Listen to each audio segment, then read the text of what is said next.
So thinking about English as a challenge, thinking about the learners that come to our college and how they view English as a subject. They come along to want to do bricklaying or adventure sports or plumbing, and everything seems brilliant. And then they're told that they've got to go to English twice a week. So we asked as an initial assessment for them to draw a picture, like we've asked you today, to describe how they feel about English as a subject at the beginning of their course. And here are some of the images that we captured at the beginning of our project. So we had, there's our form. Oh my God.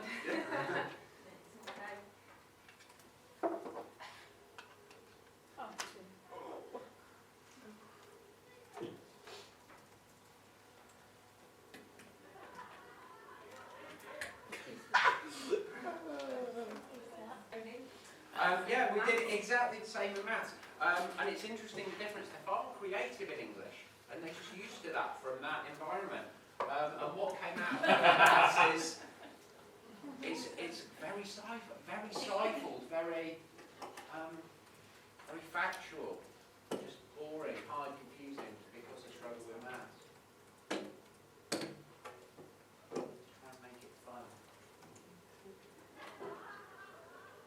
But it's this thing about when did it start, and for a lot of them it started in primary school. They started feeling failure in primary school, and that just is such a wall that they carry, a burden that they carry around. And I'll add to that we have a mixed model of delivery with maths and English. So the vast majority is delivered by our core maths and English teams. There are a few pockets in the college where maths and English is delivered in-house. So, yeah, we have our universal model, relatively new, slightly fluid population, around about 15 TLCs at the moment. And the study that Joss mentioned earlier about the role of the advanced practitioner, we were one of the case studies involved in that, and it's really interesting looking back and seeing actually how our model has evolved since then. And what we've done that is different, I'll probably say this again in a minute, is that we have piloted the use of specialist TLCs. So the vast majority are generalist. I think on your picture, hopefully says that on the purple picture. So our TLCs are normally allocated out of their curriculum area to support another team where they don't have specialist knowledge.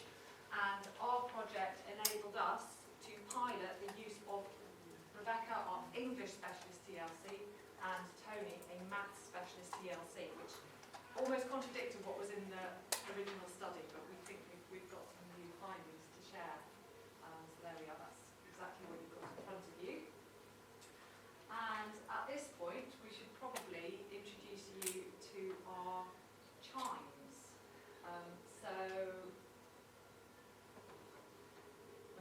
Yes, 2017, there was an initiative to establish within each core area, so the vast majority of curriculum areas would have one, sometimes two, champions in maths and English. And these were practitioners that we knew, or we hoped, were enthusiasts, had been trained, so we've got our own in-house maths and English courses, and so we knew we had teachers who had done those and enjoyed them and were quite passionate about trying to develop English and maths within core.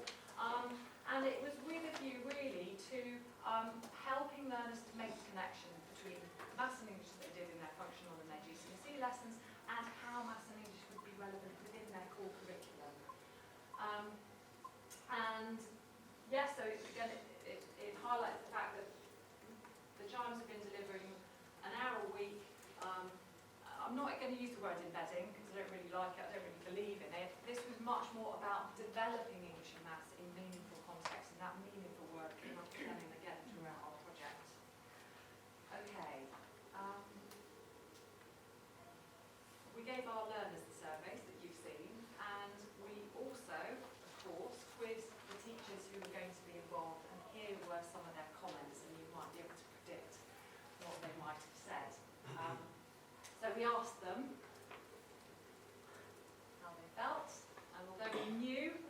note, we knew we had some enthusiasts, not across the board. So I will hand over to Rebecca, who will introduce you to one of our CHiMEs. Yeah, okay. So as you saw with the starter activity, we tried to capture sometimes the sort of thoughts and feelings of our learners that come to the college and how they feel about English. And since the explosion of social media, I feel that also there's a massive challenge with literacy and learners wanting to actually improve with their literacy. So not only was there that sort of reluctancy to want to improve your literacy skills, then we've got the further challenge of social media and what that brings. So when I think about literacy, I think about reading, writing, and also face-to-face communication. From our training, we sort of learned that the average learner, teenage learner, reads up to 200 words a day maximum. Our learners are also starting to create their own language. Quite often it can just be abbreviations or perhaps a small emoji to communicate how they feel about something. And ironically, their ability to connect online is actually making them disconnect in a face-to-face situation. So really thinking about their ability in GCSE and functional skills, English improving, but also how do we make that meaningful? If I have a learner that comes to the college to want to focus on adventure sports, so abseiling, kayaking, all those really exciting activities, and then go to English classes, how do we join those things together? So Andy Bennett, who is a vocational tutor for adventure sports, and I worked together, so he was my CHiME, my champion in maths and English, and I just focused on the English side with Andy. We met and we looked at his scheme of work, we looked at the GCSE scheme of work and functional skills, and we explored opportunities to be able to identify how a learner could feel that the English and the literacy improvement was going to be valuable to their future chosen career. So as a result of that conversation and me spending time with Andy, we decided to think about organising an employer visit. And this was really helped by inviting in Barclays Life Skills, who came in and met with us, and they had key accounts locally, and they were able to put us in touch with an account and brokered a relationship between us and a company called Reach Outdoors. And then Andy contacted Reach Outdoors to arrange for his employers, his students to actually go on an employer visit, to be able to really think about the skills that they need in a literacy element to help them be successful in adventure sports.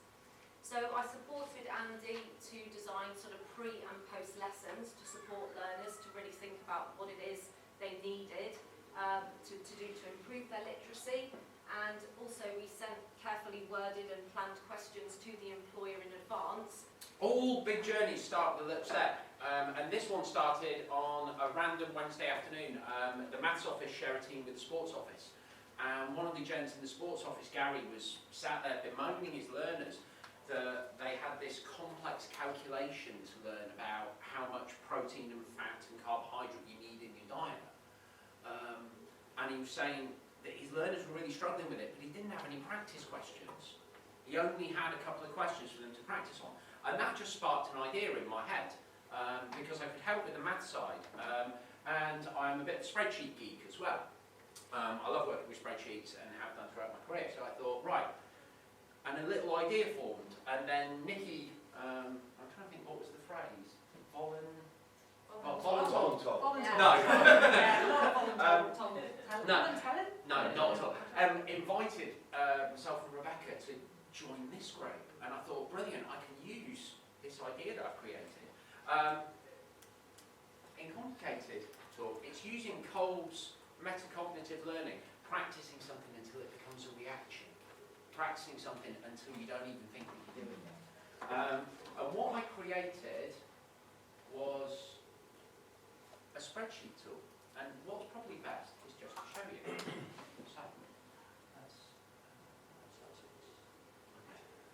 So I teach a lot of functional skills maths, entry level, level 1, going up to level 2.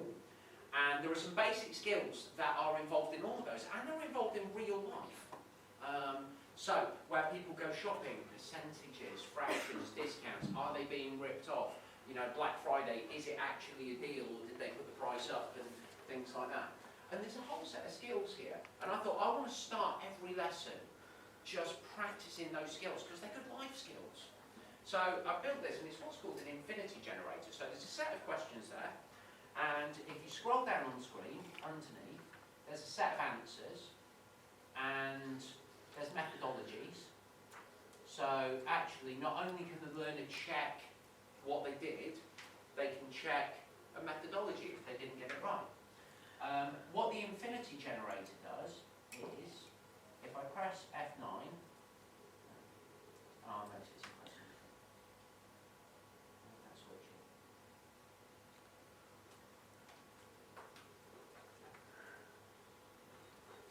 And it's because I'm still in the presentation over there.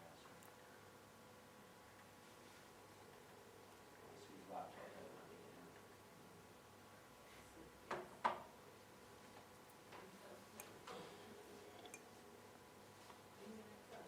know.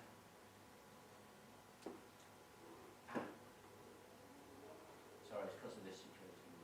Okay, right. Right, what happens, sorry about that, it's a different laptop. What happens is, if you press F9, you get whole random new set of questions. And those questions go on forever. Forever. Forever. Yeah, it's an infinity. I mean, well, technically there's about 1.3 million combinations. So you'd have to press the button 1.3 million times to get the same question. Then you definitely pass your function. Then you definitely, yeah, if you haven't got it by that point. So, what the idea of this is my starter for every lesson for 36 weeks. It saves me time.